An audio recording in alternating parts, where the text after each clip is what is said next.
the power of technology. Since the beginning of the Industrial Revolution, at the time, there was about 700 million people on this planet.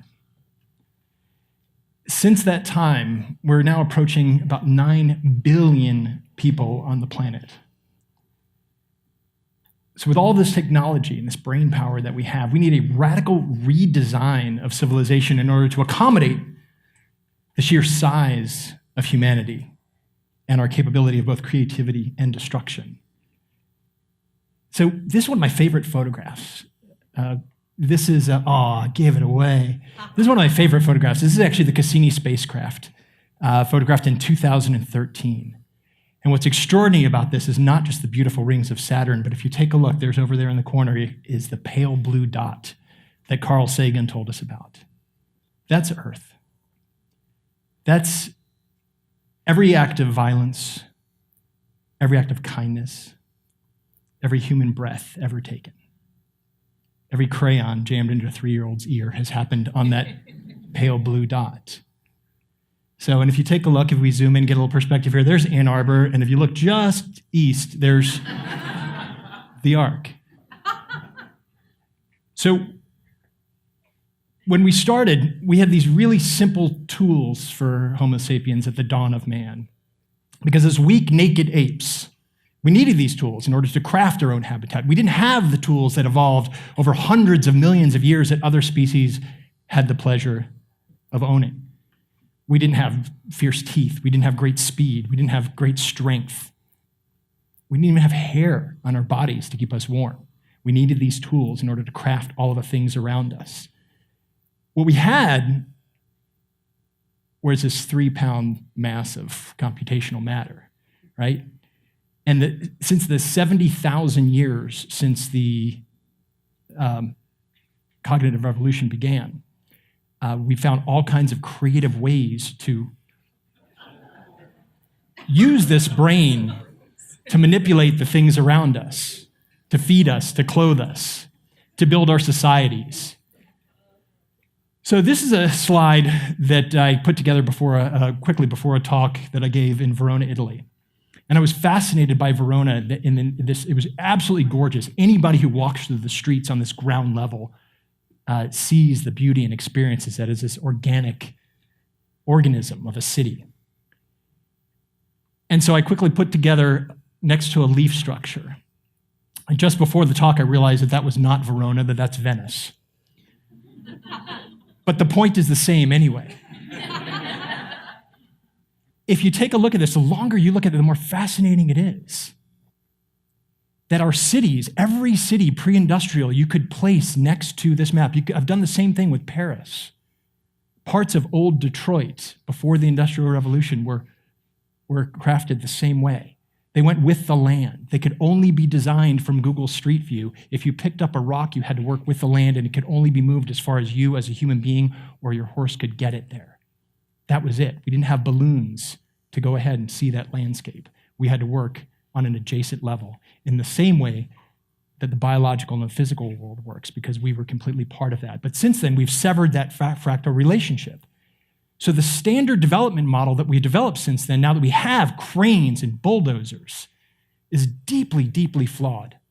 We subsidize developers by allowing them to avoid the cost of their negative impacts.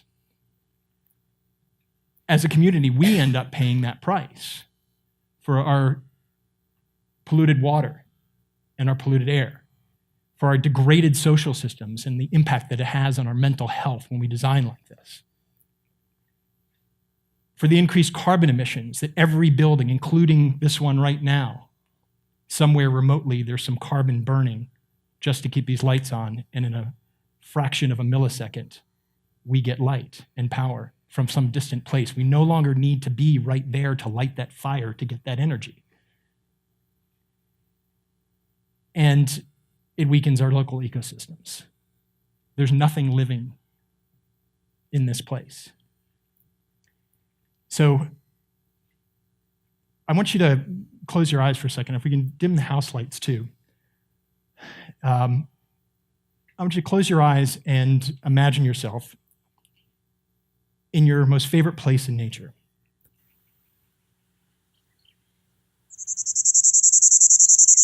Listen to the birds. Feel the warmth of the sun on your skin. If there's water there, imagine the sound of water. Take a deep breath.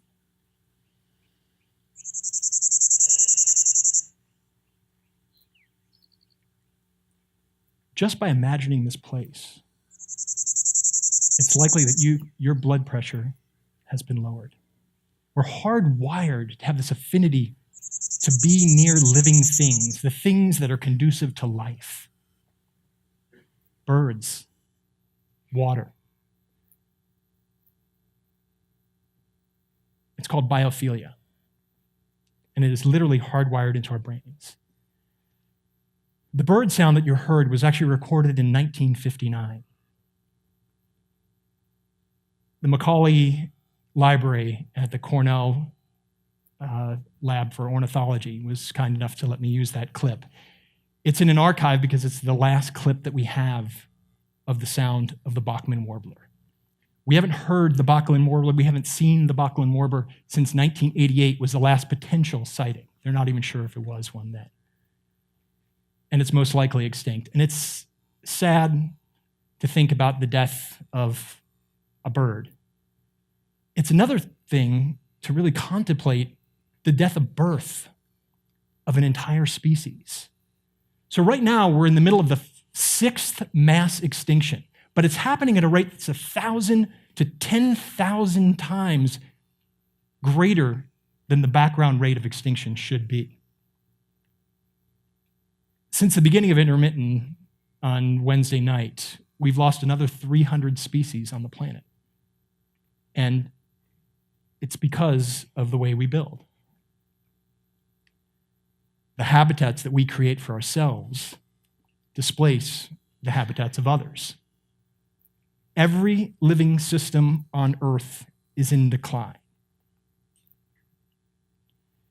So we have to ask ourselves, the exciting thing is that with this 3-pound organ that we have in our brain, not only do we have the ability to destroy, but we also have the ability to create, to imagine the world in a different way.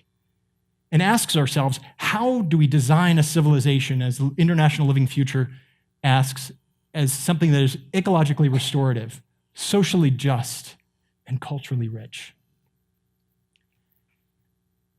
We design from Google Street Maps, and it looks like that. From Google Satellite Maps, and it looks like this. We design from Google Street Maps, and it looks like this. I know this is not a great example. It's supposed to be a really positive example of something, but bear with me here, because that's my house. Don't judge. This house, during the peak of the housing market in 2006, my wife and I decided that this would be a great time to buy a house on the Old West Side and leave our place on 3rd Street in Santa Monica, 3 blocks from the beach. And buy a house that was filled with asbestos siding, plywood front porch, but it had this incredible history and wonderful bones. We bought the house from this 82-year-old woman, Gertrude Gauss, who was born in the parlor of our house in 1920 and whose parents had built the house in 1901. And we decided that if we're really serious about the way we want to live and all the things that we've been hearing, shouldn't this house be the place that we need to be living in the year 2050 when we decide, before we decide to have children? So we set this goal that it was going to be net zero energy, that it was going to harvest all of its own water, that it was going to have zero waste. And not only that it would do no harm, but it would actually be restorative. It would give more back to the community than it takes away. And a couple of years ago, we were actually certified through the Living Building Challenge as the 21st project in the world to be certified under this. And it's, again, built in 1901 with very simple technology. And 3 years ago, on the first day of spring, our daughter Dahlia was born. We brought her home from St. Joseph's Hospital inside the little carrier and picked up the mail as I was walking through the threshold of our doorway. And there was a check in the mail from our utility company. And it dawned on me that she is the first generation to come home from the hospital and walk across into a building and grow up her entire life not knowing what it's like to grow up in a carbon-consuming home. My mother-in-law calls her the net zero baby. So because of this, I ended up getting an obscene, ridiculous amount of media. We've been in over 100 media outlets. I've been asked to speak all over the world. I've had my selfie taken by guys in Brazil to show their friends because they knew about our house, which, by the way, is 7 blocks away here on 7th Street. And Green Building Elements called me the Zero Energy Master, which sometimes late at night I make my wife call me that.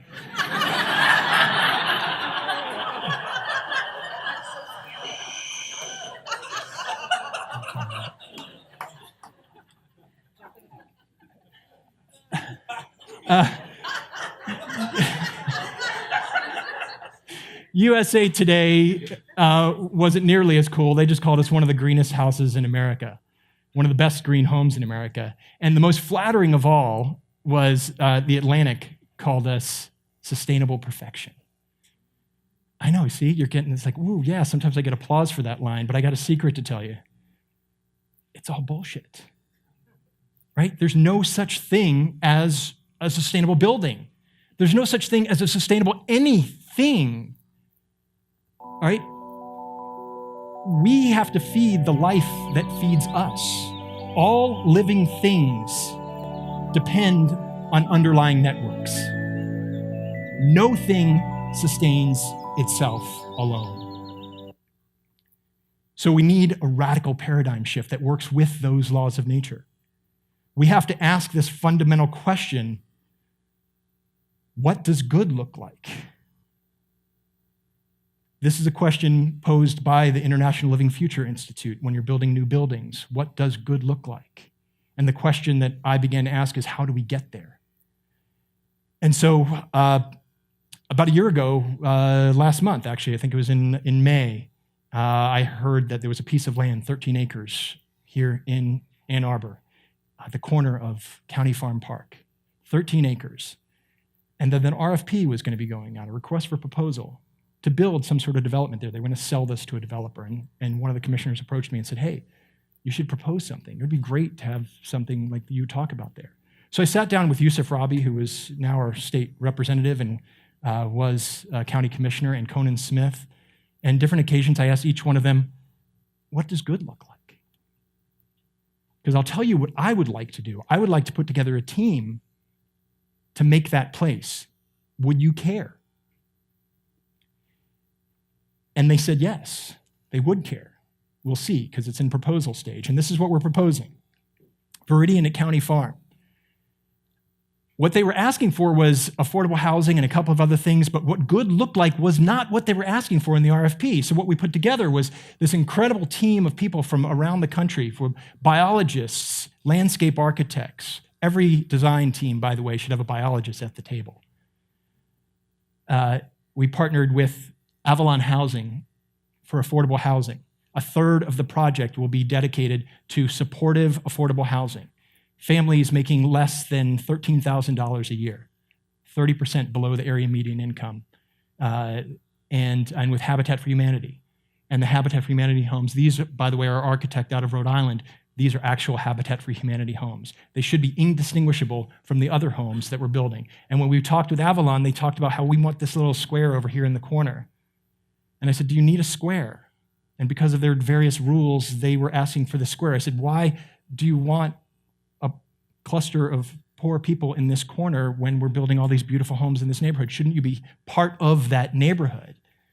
And we find creative ways that they can still own their own property, but the property can be S-shaped or W or Z or whatever shape you'd like, as long as it's a contiguous piece of property. We're going to integrate them into the property. And this solves one of the problems we heard about yesterday, that when you bring poor people into neighborhoods and integrate them with wealthier families, the odds of them coming out of poverty are astronomical. Whereas Washtenaw County right now, 8%, or we ranked 8th in economic segregation, and we're in the 8th percentile of economic mobility. So we're at the bottom. Only 7% of the counties in the United States. Are you less likely to leave poverty if you're poor? It's one of the worst places in America to be poor. And it's because of the way we allow our neighborhoods to be built. So this is an image of what Veridian would look like. Everyone having access to a front porch and common space. Buildings designed for pedestrians, not for the cars. There will be cars allowed, but they'll be hidden. And the coolest thing about this project, being this local project that we just need the county to be able to approve, is that we don't need buy-in from this guy.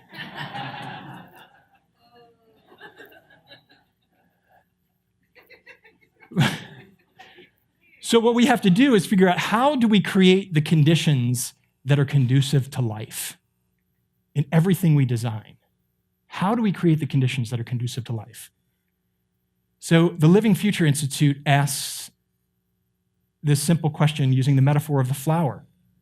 Because a flower, just like a building and just like our cities, are fixed in place, right? But a flower harvests 100% of its own water. It doesn't go across the street when it gets thirsty. It harvests 100% of its own energy right where it stands. It's adapted to its locality, to its climate and its site. It promotes well-being. It has to in order to survive. And it's part of an integrated system. And most importantly, and this is my favorite of all, is that they're beautiful. Life is beautiful when it's working right, when it's part of a healthy, complex, adaptive ecosystem that puts back more ecosystem services than it takes away. So how do you design that? So I asked this question, how do you design a tree or a flower or a forest? It's a really simple answer, actually. You don't. Nature and all good things that we build are part of collaborative, bottom-up processes that have very, very simple rules for local interaction. And the math all over the universe is the same. The rules of physics and biology have a mathematical structure and law to them that we have since severed, since our brains are able to create technology. And the swirl of the universe is the same as the swirl of a hurricane or the drain in your bathtub. So we have these foundations that we have, right, for our civilization right now. We have pretty much energy, water, food. A couple days without water, a few more days without food. Energy we need, but we don't need to be burning it remotely. So one by one, let's take a look at these things. So energy is this really linear system, centralized, owned by a monopoly for over 100 years. The energy is far, far away. It's polluting, it's centralized, and it's monopolistic and completely undemocratic. A few months ago, if y'all remember, if you were here in Ann Arbor, about 5 million people lost power for almost 10 days in the state on a clear day. It was a windy day, but it was a clear day. Now, I know some of y'all are thinking, oh, I thought it was 1 million people. But if you listened carefully when you heard this national story on NPR about how this massive power outage across the state, you heard 1 million customers were without power. A customer, according to the utility monopoly, is a meter. The ARC has 1 meter. We're all people. So it was 5 million customers. And it's not terrorists or trees that we really need to worry about as much with our systems, because these are weak and non-resilient systems. What we really need to worry about is this phenomenon. You can Google this. I swear this is true. POCBS. It's power outages caused by squirrels. Can't make this stuff up. So at Veridian, this is an actual neighborhood built by our architects in Massachusetts. We are targeting that the entire neighborhood will be 100% electric. Any portion that we're not able to power renewably now, we will be able to someday. If we put in gas lines anywhere, this is true of any building, it is something that will need to be disconnected in the future. It is increasing the cost when we build it wrong now. Let's build it right now and make the steps necessary to get to that end game of completely renewable, clean energy. And then we will take that green space and work to draw down carbon out of the atmosphere, because that's where we are right now. It's not just about zero, it's about being net positive. Callie Vanderwild, a student over at the School of Natural Resources, came over to tour our house, and after she left, she decided to do a carbon assessment of all of the different proposals. And the conventional development for this same site would cost, in the social cost of carbon, up to $28 million over 30 years. That's the social cost of carbon. What is that worth to a community? This is drawings of homes that are now completed in Traverse City. This is a project that I had the great privilege of being a consultant on and convincing them that not only was net zero energy possible, it was a necessity for affordable housing. And now they just completed, they just cut the ribbon last week on their 10th net zero energy home, to where the people who live in those homes who had $300 a month utilities before are now paying $0 on their utility. And not only do they have enough money to maintain their homes, they have enough money to put away funds for their children's future. In Brooklyn, New York, they're going even a step further. They're democratizing the grid completely by creating a peer-to-peer energy network called a microgrid. Microgrids are appearing all over the country. People like IKEA, the US military, some colleges are doing this. They're democratic, they're locally generated power, they're completely resilient. If one node of it goes down, energy can be rerouted in other directions. There's virtually never a power outage for these things. They've got battery backup. And excitingly, by being peer-to-peer, the Brooklyn microgrid is using blockchain algorithms borrowed from Bitcoin that they can measure every single person. So you can be a producer or a consumer or simultaneously both. And it knows exactly how much energy your house is producing and how much you are using of their energy, and to be able to pay this person over here for their energy. So it's extraordinary. You imagine this, that we could take low-income housing, and instead of paying that $300 a month energy bill for them, my next-door neighbor, we live next door to Ann Arbor Housing, says his rent is $148. His utility bill was over $150. So he's paying more for his energy than he is. What if instead of doing that, we put solar panels on it and allowed him to generate an income when he saves energy and sells me or our other neighbors that power? That's an amazing, amazing piece of technology that we have. Water, same thing, completely centralized, 100 years old, lacking resilience. It's made up pretty much of 3 pipes. This structure doesn't exist anywhere in nature, right? 87% of Ann Arbor's pipes were put in before 1970s. So even Ann Arbor has to start thinking about these problems.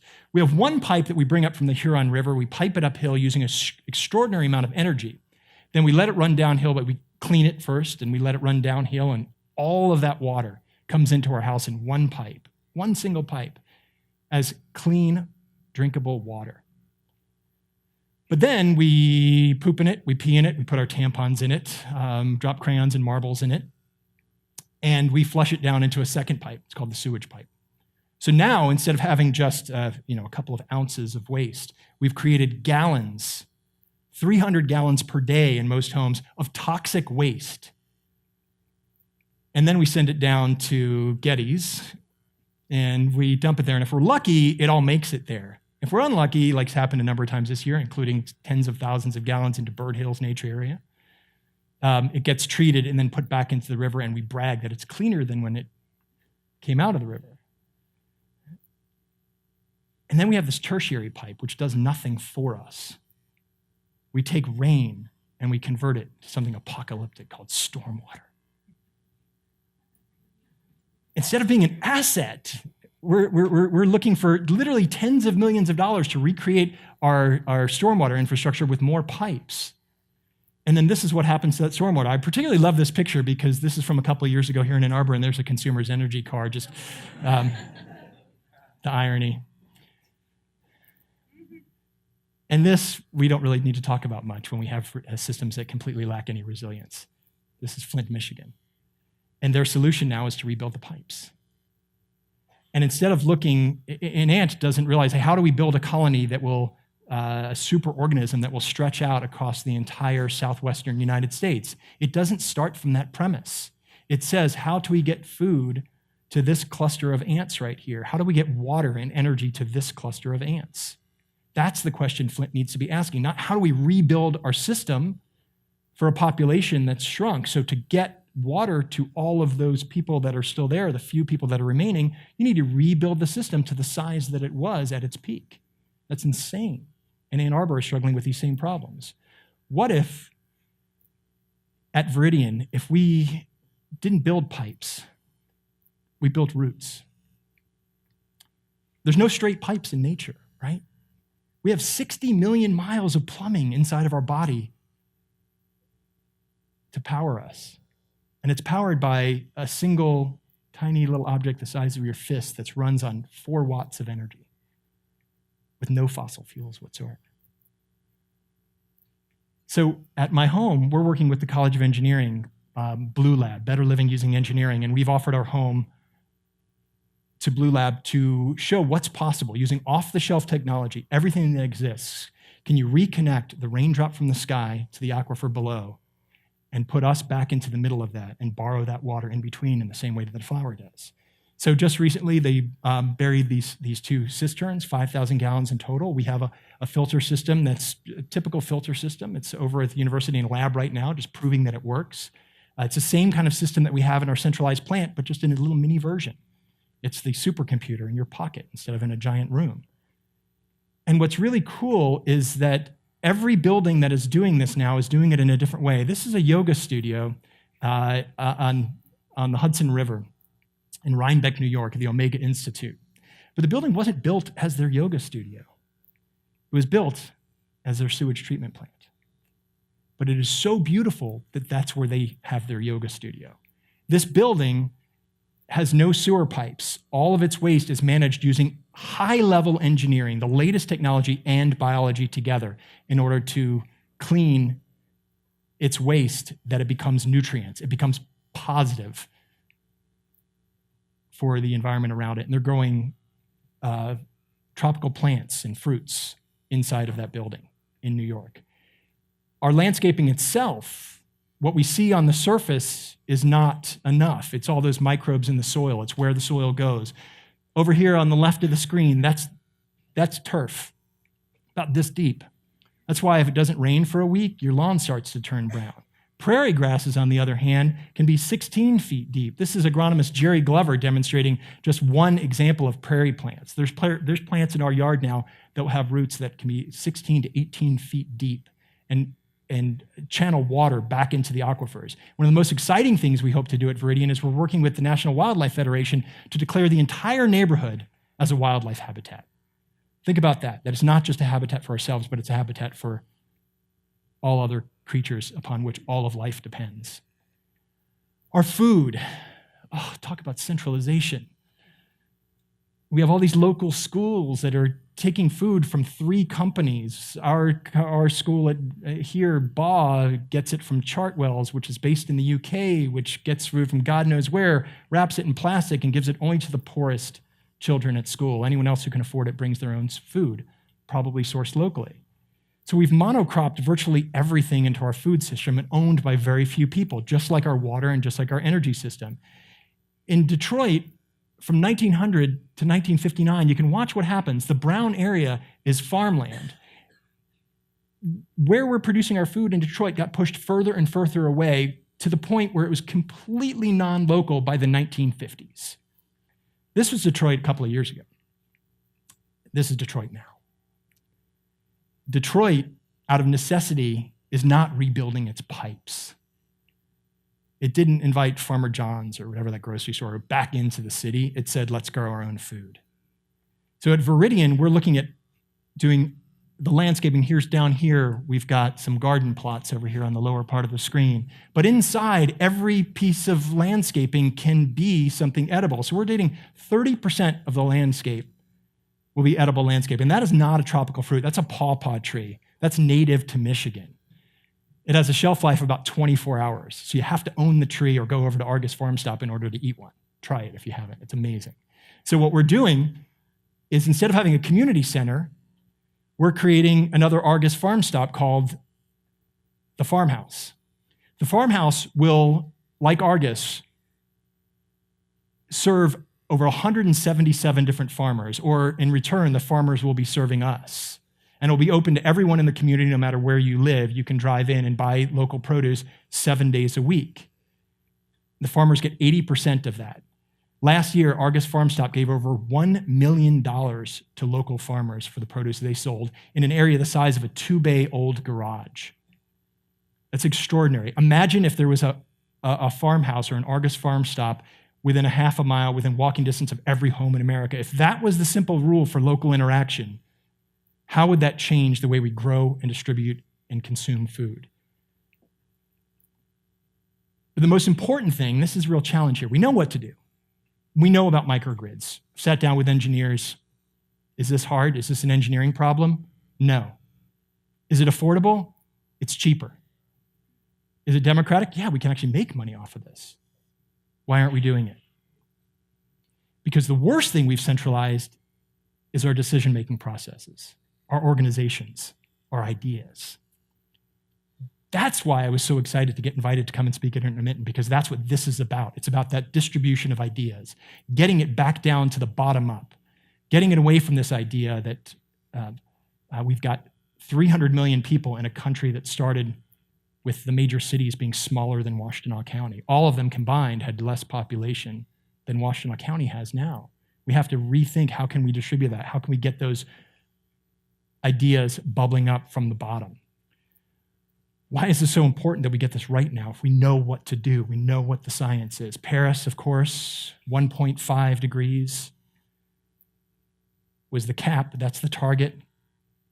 In order to do that, we have to keep carbon emissions, atmospheric carbon, below 450 parts per million. Remind you that when Al Gore, 11 years ago, released Inconvenient Truth, we were all astonished when he told us there was 381 parts per million in the atmosphere. And we saw that hockey stick curve. I just pulled this up today. We're at 410 parts per million of atmospheric carbon. This is the Filipino delegate to Doha back in 2012. During this climate conference, the Philippines was being hit by the worst storm that had ever hit the island.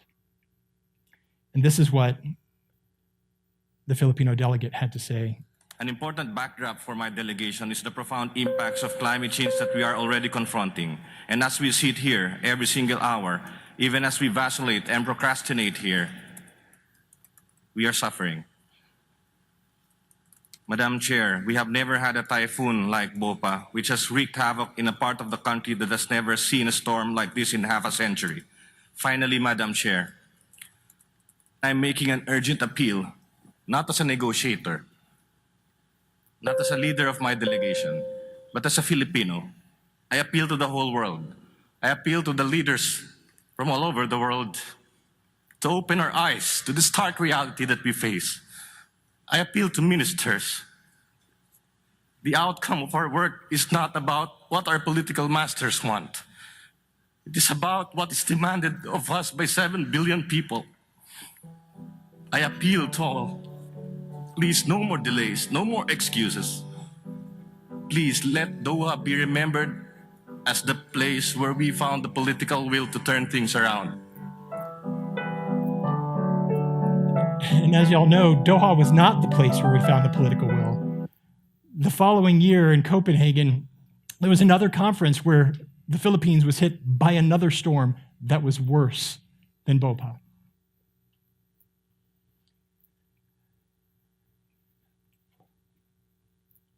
It's my daughter, Jane.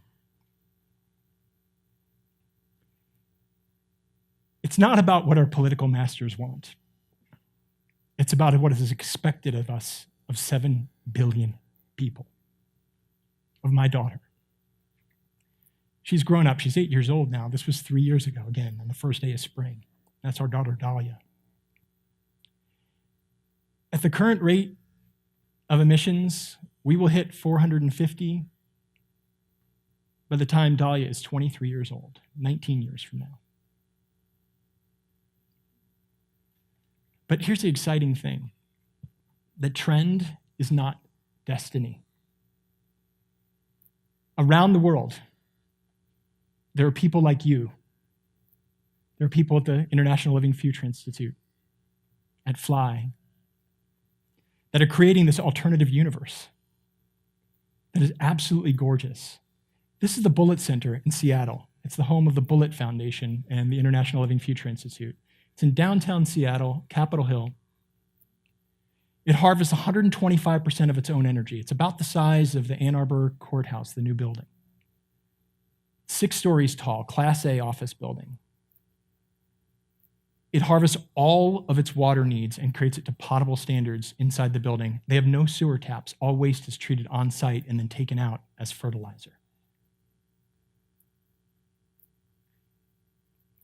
This is the Center for Sustainable Landscapes in Pittsburgh, totally different climate. Again, living building, harvests all of its own energy, its own water, creates zero waste, and is actually beneficial to the community and the ecosystem around it. This is Housing Hope, an affordable housing community in Everett, Washington. And again, just to give you an idea of what we're talking about here, if you imagine here's Ann Arbor, drive 3 hours north to Traverse City, and then drive another 3 hours north of Traverse City, that's Seattle. They're building a 150,000 square foot building, affordable housing building, to be completely net zero energy. And it's going to provide living and working spaces for low income and formerly homeless families with no energy bill whatsoever. This is Z Home, a mixed income community in Issaquah, Washington. This is the Tuhui Tribal Center in New Zealand, Te Korowari. Net zero energy, net zero water, net zero waste, and is revitalizing the community from within.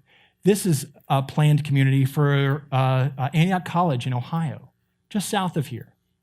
Fully certified living community, designed similar to the way we want to build Veridian. Again, an entire community that is giving back more ecosystem services than it is taking away. A community that is creating the conditions that are conducive to life. So what we choose to design and create and build today is going to define us for the next 1,000 years. So I just want to thank you for inviting me, for letting me share my story, and for being part of this transformation to a world that is socially just and culturally rich and ecologically restorative. Thank you.